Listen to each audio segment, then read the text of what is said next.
I am gonna try to split the G. It's like pretty much there. That's pretty damn good, man. I think I did. I think I like actually did it. That was so frat. Ugh, too frat to care.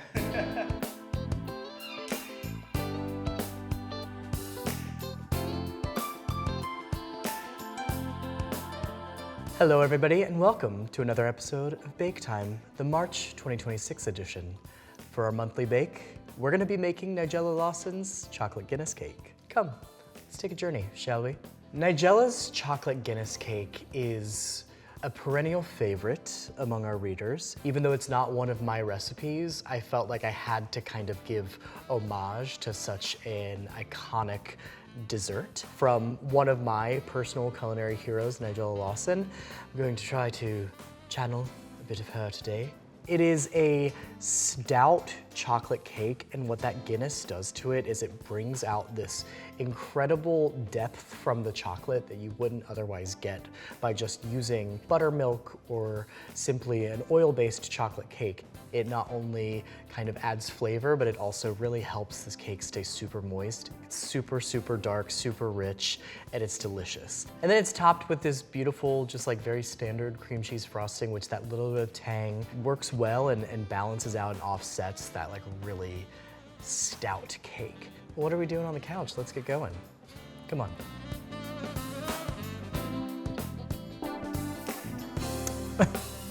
Hello. 10 a.m. So before I get going with the cake, I'm gonna set myself up for success here.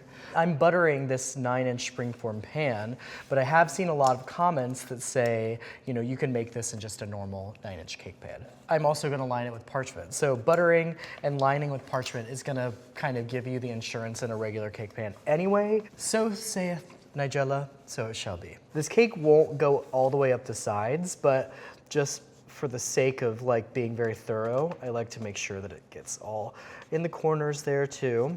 Now I'm gonna show you how to cut a perfect circle for your cake tin. So this would fit a normal size baking sheet, this sheet of parchment right here. I'm going to fold it in half. Hot dog? Hamburger? Is this hamburger again? That's hamburger again. Hamburger again. Thank you, my hamburger helper. So now we're gonna fold it like a paper airplane. So you're making a small little folded triangle, like a little fan, and then I'm gonna grab some scissors as I take the point here, and then I'm just gonna cut. And you can kind of go on a little bit of a curve, but you can also just go pretty much straight across that little fan that you made. It opens up to a circle that is iconically the size of your pan. But a lot of times, when you pour the batter in there, that batter can actually get stuck in that corner. So that's why I like having a little bit of overhang. Just make sure to get all of those like little air pockets out of there. And then I'm gonna grease it just once more. Nigella's the queen of innuendo. So if I'm channeling my inner Nigella, I feel like she would say, a little extra lubricant's never a bad thing. So obviously, a Guinness chocolate cake, you gotta have Guinness. You can use pretty much any other stout, a lot of people have said, in this recipe. I wouldn't think that it would mess with the chemistry of the bake at all. It really just depends on how deeply stout your beer is that you're using. Keeping with the integrity of the recipe, use an Irish stout because that's gonna be the same kind of flavor profile if you don't have Guinness or you don't like Guinness, but why wouldn't you like Guinness? Come on.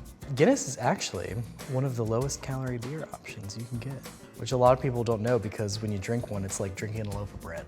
Obviously with the foam, it's gonna go a little bit over, but you wanna make sure that your liquid line that you can see there goes to the cup, and then you should be good to go. Woo!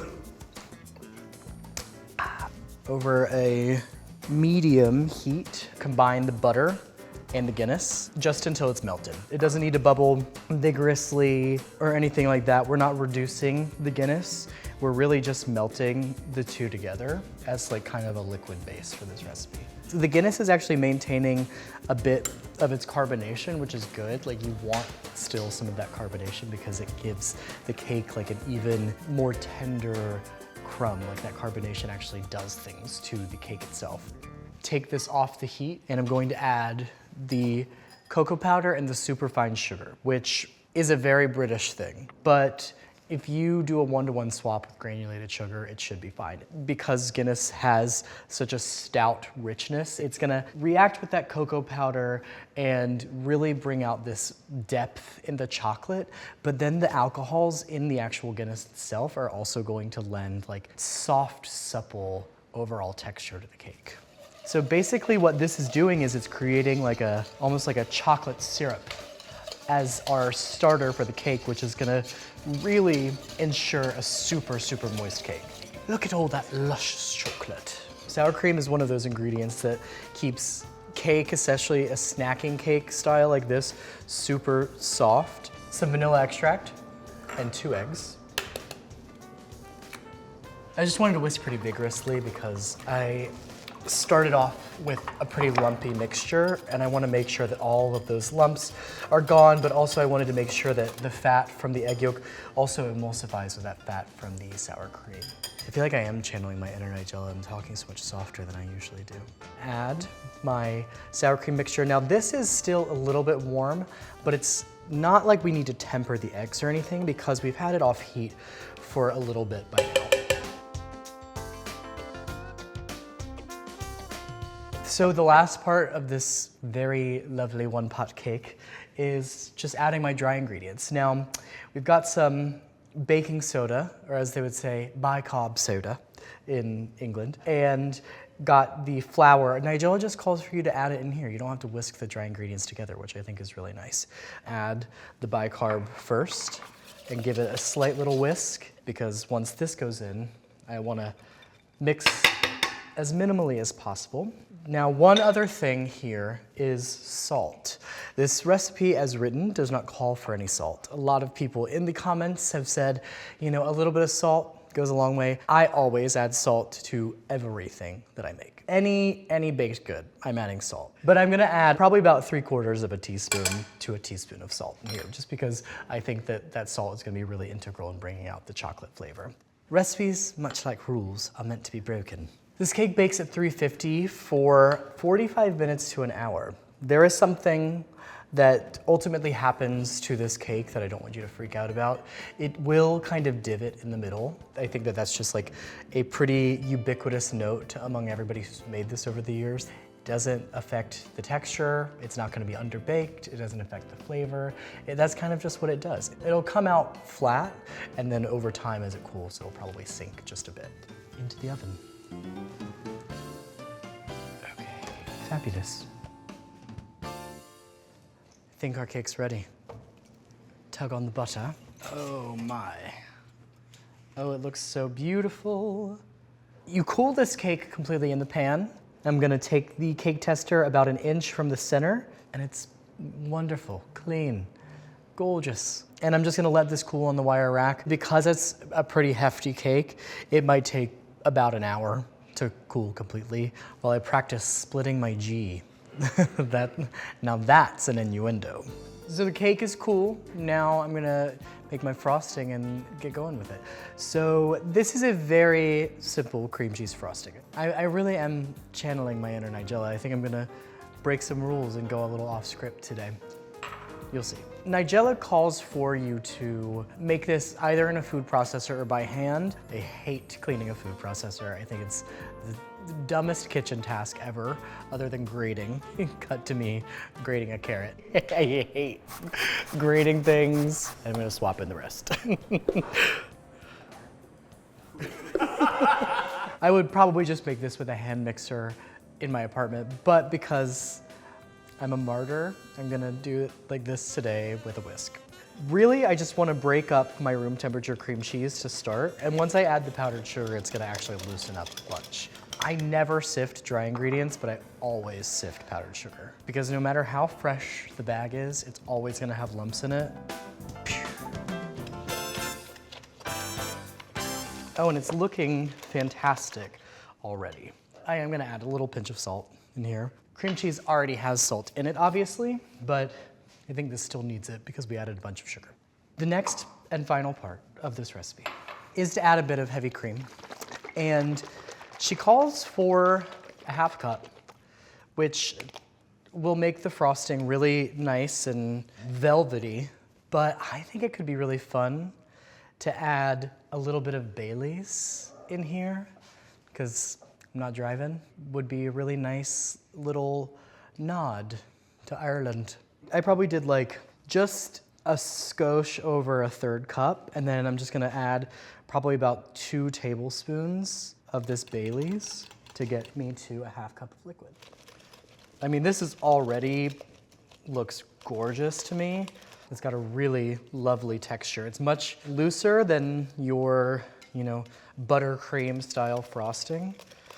But I think atop this cake, it'll be really luxurious. Oh, that's really good. Oh my God, the Bailey's is so good in there. The time has come, my favorite part, frosting the cake. You can see as it cooled completely, you've got that little divot in the middle, a small crater, nothing that frosting can't cover up. So I'm not worried about it. All right, moment of truth. Oh my God, that looks so good. Just gonna kind of loosen it from the bottom. Got some crumbs, but that's okay. I think Nigella would say, I don't mind getting a little crummy.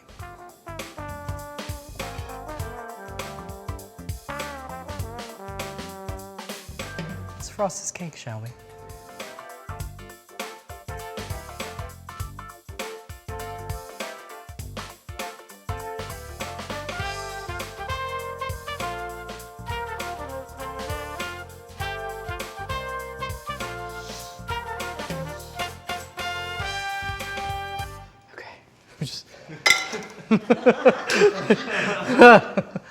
I mean, I could be here all day and I would change the design at least 50 times. This looks fantastic and I think I'm ready to eat it.